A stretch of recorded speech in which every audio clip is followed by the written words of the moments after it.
Good morning students. तो आज के इस वीडियो में हम लोग अपने हिंदी व्याकरण का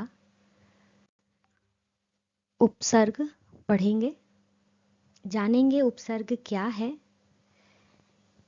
किसे कहते हैं उपसर्ग, और साथ ही साथ हम लोग मूल शब्द से उपसर्ग को चुनना और उपसर्ग से कैसे प्रश्न पूछे जाते हैं एग्ज़ाम में, वो सारी चीज़ें आज हम लोग जानेंगे।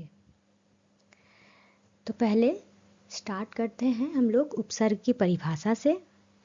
उसके बाद हम लोग जानेंगे उपसर्ग के भेद कितने होते हैं, उपसर्ग के कुछ नियम हैं उसे जानेंगे, और अंत में मैंने आप लोगों के लिए कुछ हल करने के लिए कुछ प्रश्न दिया है जिसे आप लोग अपने घर में हल करेंगे। ठीक है, तो आज का वीडियो शुरू करती हूँ। सबसे पहले उपसर्ग की परिभाषा। हम लोग जानते हैं उपसर्ग किसे कहते हैं, उसके बाद ही हम लोग इसके आगे चर्चा करूँगी। ठीक है, तो उपसर्ग क्या है? उपसर्ग की परिभाषा कुछ इस प्रकार है।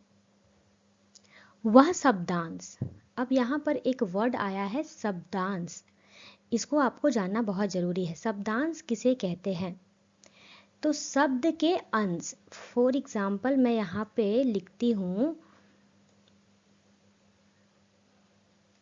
एक मिनट, मैं यहाँ पे लिखती हूँ, थोड़ा सा आप लोग यहाँ पर एडजस्ट कर लेंगे। ठीक है, जैसे मैंने यहाँ पे लिखा जब। ठीक है, तो ज एक वर्ण है और व एक वर्ण है, इन दोनों वर्णों को मिलाकर बना है शब्द। ठीक है, पर यदि हम ज को अलग लिखें और व को अलग लिखें तो ये क्या कहलाएंगे? वर्ण कहलाएंगे, है ना। इसी मतलब वर्ण, ऐसा नहीं कि वर्ण को ही शब्दांश कहेंगे। तो इस शब्द का ज और व क्या है? एक अंश है, अंश है। ठीक है, इसी को हम कहेंगे शब्दांश। ठीक है, इसमें मात्रा भी लग सकता है, मतलब ऐसे ऐसे वर्ड जो वर्ड भी नहीं है और पूरी तरह से वर्ण भी नहीं है। ठीक है, उसी को हम लोग कह सकते हैं यहाँ पर शब्दांश। ठीक है, शब्द का अंश, शब्दांश मीन्स शब्द का अंश। जैसे मैंने अभी एग्जाम्पल दिया, आप उस एग्जाम्पल से आप समझ सकते हैं। फिर आप इसमें से, इस एग्जाम्पल से आपको कन्फ्यूजन ये भी हो सकता है कि मैम ये तो वर्ण हो गया। हाँ ठीक है, वर्ण हो गया, हम वर्ण अलग, उसमें मात्रा यदि हम ऐड कर देंगे तो वो हो जाएगा शब्दांश। ठीक है, शब्द का अंश। ओके, तो आगे चलते हैं। वह शब्दांश जो किसी मूल शब्द के आगे लगकर उसके अर्थ में परिवर्तन लाता है। मूल शब्द, अब यहाँ पर एक वर्ड आया है मूल शब्द, आप अंग्रेजी में यदि समझे तो मीनिंगफुल वर्ड।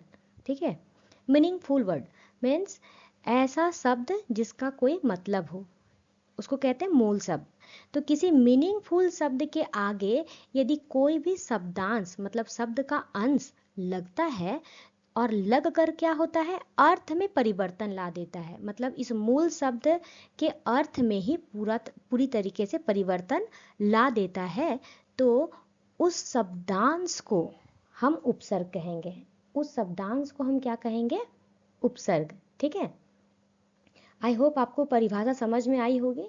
यहाँ पर आप इस वीडियो से स्क्रीनशॉट लेकर आप अपनी कॉपी में परिभाषा को लिख सकते हैं। ठीक है, आपकी सुविधा के लिए ही मैंने उपसर्ग की परिभाषा जो है इस तरह से टाइप करके लिखा है ताकि आप लोग इसका नोट्स आसानी से बना सकें।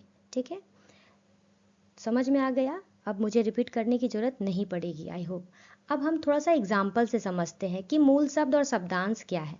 देखिए, मूल शब्द जो है, जैसे मान लीजिए यहाँ पर पुत्र, पुत्र क्या है? मूल शब्द है, मीनिंगफुल वर्ड है। ठीक है, के साथ कु, अब कु वर्ड, कु जो है वो क्या है? शब्द है? नहीं है, तो ये क्या है? ये है शब्दांश, इसी को कहते हैं हम शब्दांश। ठीक है, तो जब मूल शब्द में कु शब्दांश जुड़ता है तो जुड़कर क्या एक शब्द, नया शब्द तैयार करता है? कुपुत्र शब्द का निर्माण होता है, और इससे अर्थ में भी परिवर्तन आ रहा है। अब देखिए, पुत्र, पुत्र मतलब बेटा, कुपुत्र मतलब बुरा, कु का मतलब क्या होता है? बुरा, बुरा पुत्र, कहाँ एक पुत्र था और पुत्र का कु यदि जुड़ गया, कु शब्दांश जुड़ गया तो पुत्र का क्या हो गया, अर्थ ही बदल गया है ना, कुपुत्र हो गया। तो इस तरह ये काम करता है हमारा क्या, उपसर्ग। क्या काम करता है, न कि एक मीनिंगफुल शब्द में कुछ शब्दांश को जोड़कर एक नया अर्थ देने वाला शब्द का निर्माण करता है, ये काम करता है उपसर्ग। ठीक है, आई होप समझ में आया होगा उपसर्ग का क्या काम है। देखिए, जो भी चीज़ें हम लोग सीखते हैं उसका कुछ ना कुछ काम होता है। तो यहाँ पर हम लोग जान सकते हैं या बोल सकते हैं कि उपसर्ग क्या काम करता है। तो उपसर्ग नए नए शब्दों में, ठीक है, अलग अलग शब्दों में कुछ कुछ शब्दांश को जोड़ता है और जोड़कर एक नया अर्थ वाला शब्द का निर्माण करता है। ठीक है, इसलिए आपका चैप्टर का नाम भी है शब्द रचना, मतलब शब्द की रचना करना। तो शब्द की रचना के अंतर्गत आप लोग उपसर्ग और प्रत्यय पढ़ेंगे। अंग्रेजी में उपसर्ग को प्रीफिक्स कहते हैं, आप लोग अंग्रेजी में पढ़ते ही होंगे इसको। ठीक है, इंग्लिश ग्रामर में आपका होगा प्रीफिक्स सफिक्स। ठीक है, तो समझ में आ गया। किसी मीनिंगफुल शब्द के साथ यदि कोई शब्दांश जुड़ जाए तो वह और जुड़ करके एक नया अर्थ देने वाला शब्द का निर्माण करे तो उस शब्दांश को हम लोग क्या कहेंगे, उपसर्ग कहेंगे। इस शब्द को नहीं कहेंगे, इस शब्दांश को उपसर्ग कहेंगे। ठीक है, चलिए आगे चलते हैं हम लोग। आगे क्या है देखते हैं। आगे है उपसर्ग के भेद। तो उपसर्ग के यहाँ पर 4 भेद माने गए हैं। कितने भेद, 4 भेद। पहला है संस्कृत के उपसर्ग, दूसरा है हिंदी के उपसर्ग, तीसरा है उर्दू के उपसर्ग, चौथा है अंग्रेजी के उपसर्ग। ठीक है, संस्कृत के उपसर्ग किसे कहते हैं, तो ऐसे शब्द जो संस्कृत भाषा से आए हैं।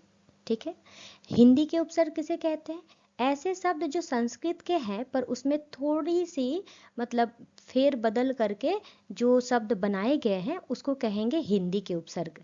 उर्दू के उपसर्ग, आप शब्द को पढ़ें, पढ़ करके ही आप समझ में आ जाएगा ये उर्दू के उपसर्ग है। और अंग्रेजी के उपसर्ग तो 100% समझ में आ जाएगा आपको, शब्द पढ़ते के साथ ही आपको समझ में आ जाएगा अंग्रेजी के उपसर्ग क्या है। मतलब जो शब्द अंग्रेजी भाषा से आए हैं वो हो गए अंग्रेजी के उपसर्ग, जो उर्दू भाषा से आए हैं उर्दू के उपसर्ग। हिंदी के उपसर्ग क्या हुआ, संस्कृत में थोड़ा सा फेर बदल करके, संस्कृत शब्द में थोड़े से फेर बदल करने के बाद जो शब्द हमें मिलता है वो होता है हिंदी का उपसर्ग, और संस्कृत का उपसर्ग जो संस्कृत भाषा से आए हैं। ठीक है, तो डेफिनेशन यहाँ पर मैंने नहीं लिखा है, पर आपको जो जो मैंने बोला है आप उसको नोट डाउन कर सकते हैं। ओके, चलिए, और आपके बुक में भी दिया हुआ है। ऐसा नहीं है कि जो वीडियो मैंने बनाया है बस इतना ही जान लेना बहुत है, इनफ है और कुछ जानने की ज़रूरत नहीं है, ऐसी बात नहीं है। आप जो है अपने बुक का भी इस्तेमाल करेंगे, बुक में क्या है, कैसे हर एक चीज़ को का डेफिनेशन कैसे दिया है ये भी साथ साथ देखेंगे। ठीक है, ओके, तो आगे चलते हैं, क्या है आगे देखते हैं। अब यहाँ पर इतना सारा जो दिया हुआ है इसमें आपको डरने की बात नहीं है। आपको मैं बता दूं ये सारी जो चीज़ें हैं ना, ये है आपकी संस्कृत के उपसर्ग। तो संस्कृत के टोटल 22 उपसर्ग होते हैं। ठीक है, उसके अब आपका सवाल होगा कि मैम सिर्फ 22 होते हैं या और भी होते हैं। नहीं, 22 को छोड़ करके और भी उपसर्ग होते हैं, पर मुख्य रूप से संस्कृत के 22 उपसर्ग माने गए हैं। यहाँ पर मैंने सारे उपसर्ग से जो जो शब्द बनाए गए हैं उसको लिखा है, इसलिए आपको पिक्चर थोड़ा सा मतलब हेजी या थोड़ा छोटा दिखेगा, तो आप थोड़ा सा एडजस्ट कर सकते हैं। मैं एक बार रीड डाउन कर दे रही हूँ, आप उसे ध्यान से सुन ले। ठीक है, देखिए पहला है अति। मैं पहले उपसर्ग पढ़ रही हूँ। ठीक है, कौन कौन से उपसर्ग है संस्कृत के, अति, अधि, अनु, अप, अभि, अव, आ, उत, उद, उप, दु। आगे है दुर, दुष, नी, निर, निश, परा, परि, प्र, प्रति, वि, सम, और यहाँ पर एक है सु। ठीक है, तो आपको इसे याद करना पड़ेगा, एकदम 100% आपको इसे याद करना होगा। क्या क्या है,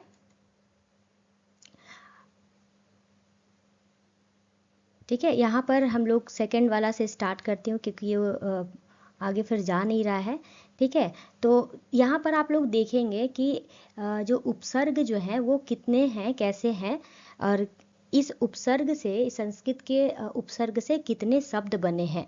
देखिए जैसे यहाँ पर है दुराचार, ठीक है, दुरावस्था, दुर और अवस्था, दुर्दशा, दुष्कर्म, ठीक है। दुष से क्या क्या बना है, दुष्कर, दुस्साहस, ठीक है, दुस्साध्य, नी से। अब यहाँ पर देखो, आप लोग देखें कि नी से क्या बना है, निर्देश, तो नी उपसर्ग हुआ, और देशन, निर्देशन मतलब देशन जो है वो मूल शब्द हुआ। निपात, नी मूल शब्द हुआ, और पात आपका माफ कीजिएगा, नी उपसर्ग हुआ और पात आपका मूल शब्द हुआ, ठीक है। उसी तरह से कई एग्जाम्पल आपके यहाँ पर दिए हुए हैं। आप एकदम बारीकी से एक एक एग्जाम्पल को आसानी से पढ़कर उसे समझ सकते हैं, और समझना भी बहुत ज़रूरी है, ठीक है। क्योंकि अभी ये शॉर्ट वीडियो है, इसमें यदि मैं एक एक करके बहुत विस्तार से पढ़ाऊँ तो बहुत ज़्यादा दिक्कत हो जाएगी, ठीक है, वीडियो बहुत लंबा बन जाएगा। एक एक करके आपको समझाया जाएगा ऑनलाइन क्लास में। लाइव क्लास जो हम लोग का चलता है उसमें आपको 2200 उपसर्ग के से बनने वाले जो शब्द है वो एक एक करके रीड आउट करते हुए आपको समझाया जाएगा, ठीक है। अभी इस वीडियो में हम लोग मुख्य रूप से जो मेन चीज़ें हैं वो समझ लेते हैं। तो हम लोगों ने संस्कृत का उपसर्ग समझ लिया। संस्कृत के कितने उपसर्ग होते हैं, 22 उपसर्ग होते हैं, ठीक है। उन 2200 से बनने वाले शब्द जो है आप इस वीडियो में देख सकते हैं। इसका स्क्रीनशॉट लेकर के आप कॉपी में इसको लिख सकते हैं, ठीक है। और ऑनलाइन क्लास में आपको ये सारे जो शब्द बन रहे हैं इससे आपको बताया जाएगा। कि जैसे मान लीजिए एक और मैं यहाँ पर देख रही हूँ, प्रतिदिन, ठीक है। तो प्रतिदिन, प्रति क्या हो गया, सबसे पहले आपको क्या ढूंढना है।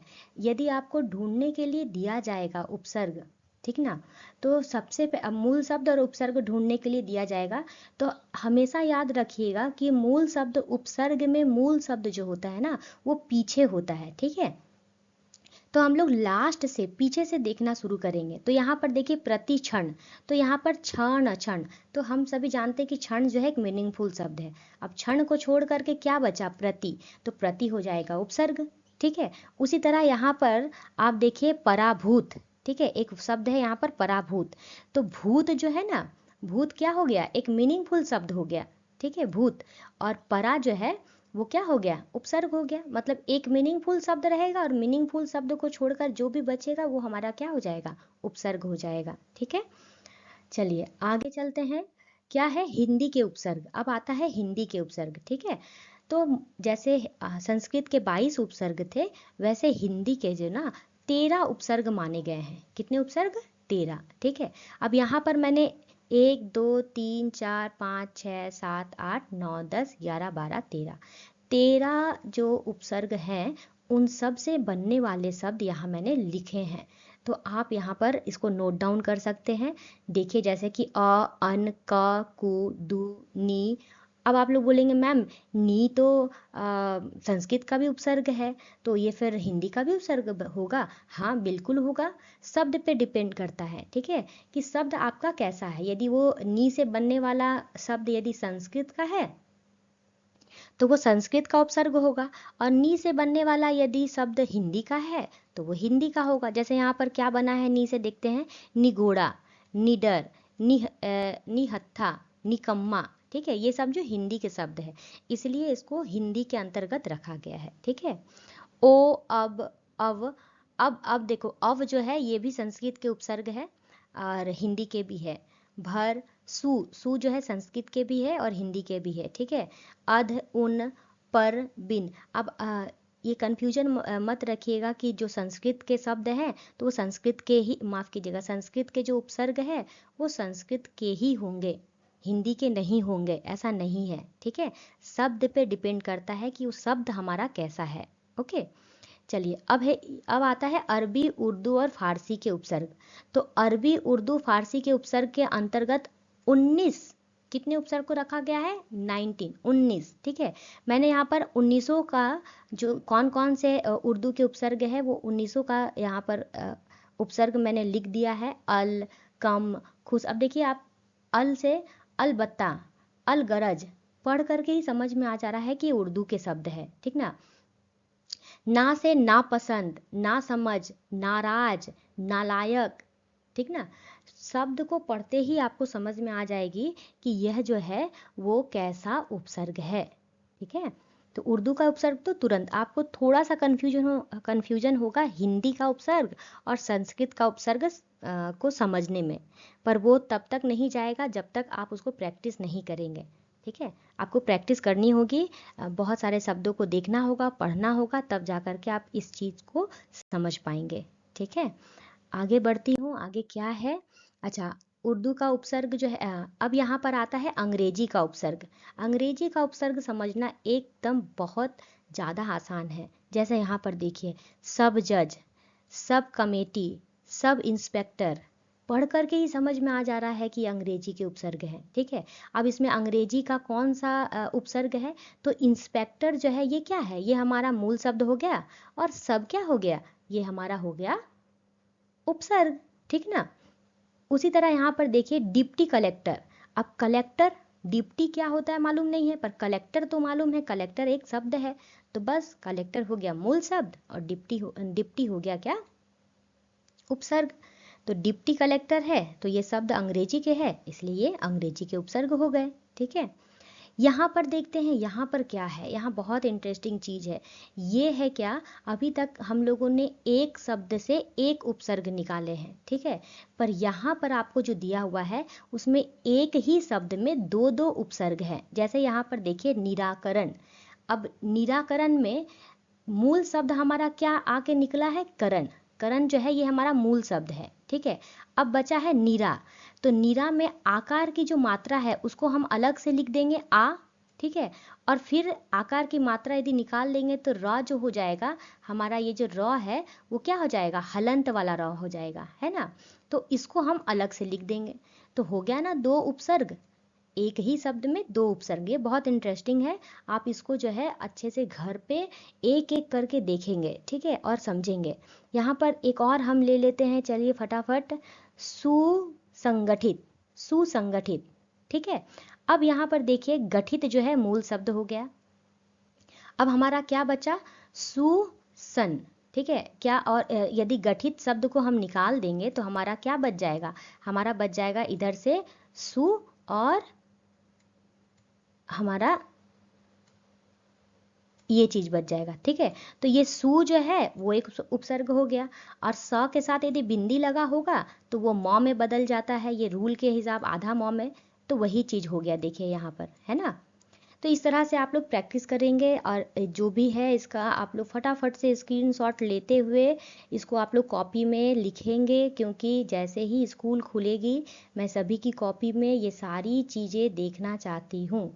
ऐसा नहीं है कि वीडियो बना है तो आप लोग बस पार करते करते इसे देख ले, बस हो गया।